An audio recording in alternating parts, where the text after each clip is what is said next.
Hello, listener. Welcome to The Shaded End, the archive of unsettling stories. If you're new, subscribe and hit like to keep the channel growing and the stories flowing. Thanks for listening, and enjoy tonight's episode. My name is Cole. I'm 36 years old, though some mornings I feel twice that. I spent my best years in the Army, infantry, 2 tours overseas that left me with a busted knee, a shoulder laced with shrapnel, and a head full of nightmares I've never quite shaken. I don't talk about them much, only when there's a glass of whiskey in my hand and no one else around to hear. When I left the service, I became a drifter in my own country. Private security for a while, long-haul trucking after that, even tried my hand at construction. None of it ever stuck. Nothing did. I couldn't settle, couldn't stand the constant press of people, the noise of the city clawing through the walls every night. I needed quiet. I needed distance. But most of all, I needed somewhere I could breathe. My wife left while I was overseas. She didn't wait until I was back on home soil. Just a letter, plain white paper with a line or two of polite finality. Her name signed at the bottom like a contract. She said she couldn't wait anymore, said I'd changed. Thoughtful. She wasn't wrong. That's why, when I spotted a small ad buried deep in the classifieds, a handful of words meant for someone who wanted to vanish, I called the number. It read, "Seeking independent, self-reliant individual for remote fire lookout position. Wilderness experience preferred. Immediate start." No hesitation. The voice on the other end belonged to a man named Harmon. Rough and deliberate, like every syllable had to be pushed out from somewhere deep. He told me the job was mine if I could be there by the weekend. No interviews, no forms, just be there. By Saturday morning, I was leaning into the curves of a damp mountain road, my old 78 CB750 Cafe Racer humming steady beneath me. The bike's matte black paint dulled from years of weather, but the engine purred like the day I rebuilt it. My gear was strapped to the rear rack, a duffel stuffed with clothes, a couple of crates with essentials, and a padded rifle case. Most of my other belongings were locked away in a storage unit outside Spokane, just in case I ever needed to leave without looking back. The Glock 19 rode on my hip, more habit than threat, while my AR-15, a custom build I'd tinkered with for years, was broken down into its foam-padded case. Some might call it paranoia. I called it common sense. I've seen what happens when you need a weapon and don't have one. The trail to the tower was little more than a scar through the trees. 1.5 miles of dirt and stone that forced me to park the bike and haul the last stretch on foot. The structure rose out of the forest like an old sentinel, steel legs anchored deep into concrete, a square cab perched at the top with glass on all sides. Inside there was a narrow cot, a desk, a map table, and the kind of view that makes you forget the rest of the world exists. Jagged ridgelines, endless pine, and valleys so deep the sound seemed to fall away into them. But what I noticed first wasn't the view. It was the fence. 10 feet of chain link crowned with razor wire wrapped around the base. More in line with a military checkpoint than a ranger's outpost. I asked Harmon about it while we walked the perimeter. He gave me a shrug that said he wasn't worried. Couple years back, he told me, something tore through a lookout's gear. Big animal, fast. Could have been a cougar, could have been a bear hopped up on garbage. Guy wasn't hurt, but he packed up and left. Forest Service decided to play it safe. I didn't press him on it. Worst case, it kept people and wildlife at a safe distance. That was fine by me. The first few days were better than I could have hoped. The mornings came cold and sharp, the air so clean it almost stung my lungs. Nights fell quick, the dark broken only by the calls of coyotes or the low, echoing hoot of an owl. I kept to my duties, scanning for smoke, logging my notes, walking the fence line. In between, I read, cleaned my rifle, and hiked short trails to keep my legs from going soft. Every morning at exactly 0700, Harmon's voice would crackle over the shortwave. "Tower 7, this is base, you copy?" "Copy base, all clear," I'd reply. It was a simple routine, the kind that settles into your bones. Until the morning it didn't. Day 4, the radio gave me nothing but static. I checked the gain, traced the cables, walked around the base to make sure the antenna was still upright. Everything looked fine. Maybe Harmon's gear was on the fritz. It happened. The next day, the static was still there. No check-in, no base. That night, the shortwave came to life without warning. No voice I recognized, just an automated message, calm in the way only a machine could be. This is an emergency broadcast. Civil authorities have issued a shelter-in-place order for all counties. Violent outbreaks reported in multiple metropolitan areas. Do not approach individuals exhibiting erratic or aggressive behavior. Lock all doors, conserve resources, await further instructions. The words repeated every 90 seconds, identical each time. I sat in the chair by the window, my hand resting on the Glock, staring out into a forest that suddenly felt less like a refuge and more like a wall. The satellite uplink wouldn't connect. The valley below was nothing but black.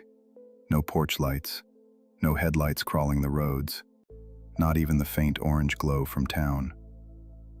Just dark. On the morning of the 6th day, I hiked up the ridge behind the tower, a steep climb that ended at a rocky perch overlooking miles of wilderness. I brought the rifle, feeling half ridiculous for it, but unable to shake the unease in my gut. From that high ground, I saw 2 thin columns of smoke, one rising near the ranger station, about a 20-minute ride from my tower, and the other farther west in the direction of town, close to an hour away. That town wasn't much, just a handful of places to eat, a small bed and breakfast for visitors passing through the national park, a hardware store, a camping and outdoor shop that also sold rifles and ammunition, and a couple of bars where the same locals nursed their beers year after year. But it was still civilization, and seeing smoke rising in that direction set something cold in my chest. I called Harmon, called any tower that might be out there. Nothing answered. On the way back down the ridge, I caught movement at the tree line.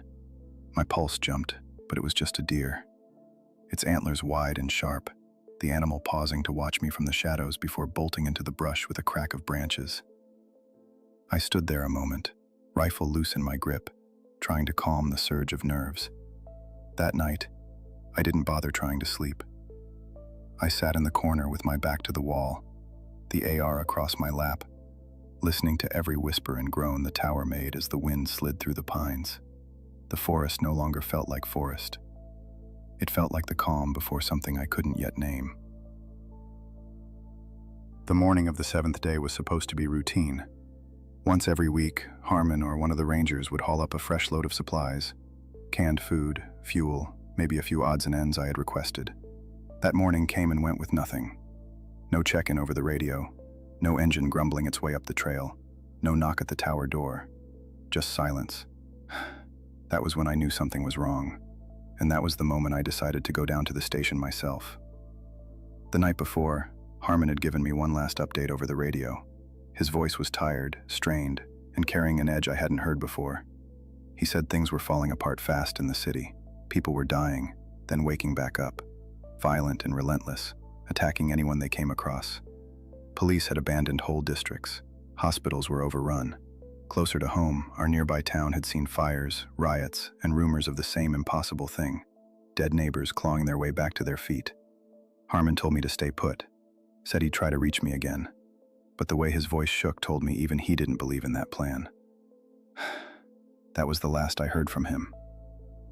The ranger station was only a 20-minute ride by bike, still well away from town, and if anyone had answers, it would be Harmon. Even if he wasn't there, I needed fuel, supplies, and maybe just a voice that wasn't my own echoing around the cabin. I packed light, rifle case lashed to the side of the bike, Glock holstered, a small pack with water and some food. The road down was quiet, almost too quiet. The kind of silence that made you notice every rattle of chain on the bike, every cough of the engine. When I rolled up to the ranger station, the place looked intact from a distance. No broken windows, no obvious signs of chaos. But the moment I cut the engine, the silence pressed down hard. The door to the office was unlocked. Inside, the smell hit me first. Coffee gone sour in a pot that had been left on too long, faint sweat, stale air. Harmon's desk was cluttered with maps, but what caught my eye was the note pinned dead center with a hunting knife. The handwriting was sharp and hurried, like every second mattered. Cole, gone to find my family. If you read this, don't wait for me. Take what you need. Lock up if you can. Harmon. I stood there a long time staring at that note, the weight of it pressing in harder than the silence outside. Harmon had always sounded steady, like a man carved out of rock. But family changes things. I couldn't fault him for it. The station's garage was open, the smell of oil and fuel strong in the air. Inside was a Forest Service pickup. Beat up, green paint faded, but the tires looked good and the keys were in a lockbox on the wall. There were jerry cans of gas lined up for the ATVs, crates of canned food, rope, tarps, even a few boxes of old Ranger-issued gear. Harmon had left me more than a note. He'd left me a chance to prepare. I spent the next hours stacking crates and supplies inside the garage. Food, water, fuel, extra clothing, tools. Enough to set up a fallback point if the tower ever became unsafe. But in the back of my mind, I knew the tower, with its tall fence and only one set of keys in my pocket, was the safest place for most of it. The station would keep a backup stash, but the lookout would become my fortress. Still, I couldn't shake the thought of Harmon. If he had gone toward town to find his family, maybe he was still out there. Maybe he needed help. And truth be told, I needed to see for myself what had become of that place. Supplies didn't mean much if I didn't understand what I was up against. So I fueled up the pickup, loaded a few essentials in the cab, and pointed it down the forest road. The drive started calm, the forest sliding by in its usual blur of green and shadow. But the closer I got to town, the more my stomach turned. No birds, no deer darting across the road, just emptiness. When the first building came into view, a boarded-up bed and breakfast, I felt the weight of it. Windows smashed, the sign half burned, no movement inside. I rolled further in, past the cafe, the hardware store, the little outdoor shop I knew sold rifles and ammunition. Doors hung open like mouths, glass shattered across the pavement. I killed the engine, let the truck coast to a stop, and sat with my hands on the wheel, listening. Nothing but the tick of the cooling engine. That was when I saw it. A man, or what had been a man, stumbling across the street. Clothes torn, skin gray, eyes clouded like old milk. He moved with a limp, slow but steady, dragging his arm like it wasn't part of him anymore. And when his head turned toward the sound of the pickup, I knew. This was what Harmon had warned me about. My first real look at the thing the world had become. I ducked low, heart hammering. One of them I could handle. But the thought that there might be more, that was enough to keep me frozen. I waited until it had staggered out of view, then slipped from the truck, rifle slung, eyes scanning every shadow. The street smelled of smoke and rot.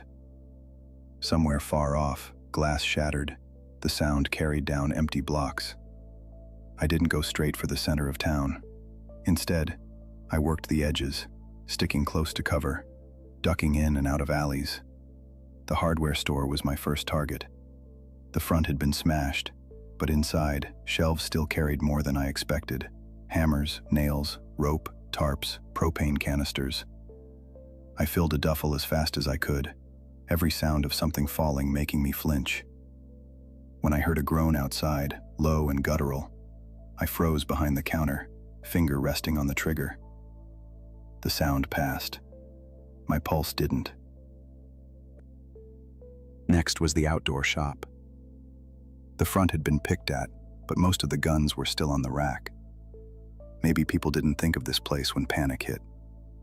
I grabbed every box of .223 and 9mm I could find, along with shotgun shells. I stuffed the duffel until it nearly tore at the seams. Then I spotted something odd in the back wall, an old door painted to look like part of the paneling. Curiosity won. I shouldered it open and found a hidden room. Inside, the air was cool and stale, lined with shelves. Not a break room at all, but a hidden stockpile. Rifles, handguns, boxes of ammunition stacked waist-high, tactical vests, night vision goggles, and a few rarities. Suppressors wrapped in oilcloth.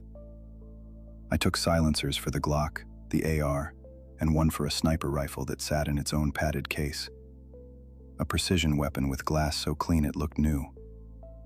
My hands shook as I packed what I could carry. I left the rest, then pulled the door shut, dragged an old vending machine in front of it, and scattered trash to make it look like nothing more than a storage closet. I loaded my Glock with one of the silencers before I left. Out here, noise was suicide. The thought of gunfire echoing down these empty streets while the dead wandered made my skin crawl. From now on, silence would be my ally. Every move had to be calculated.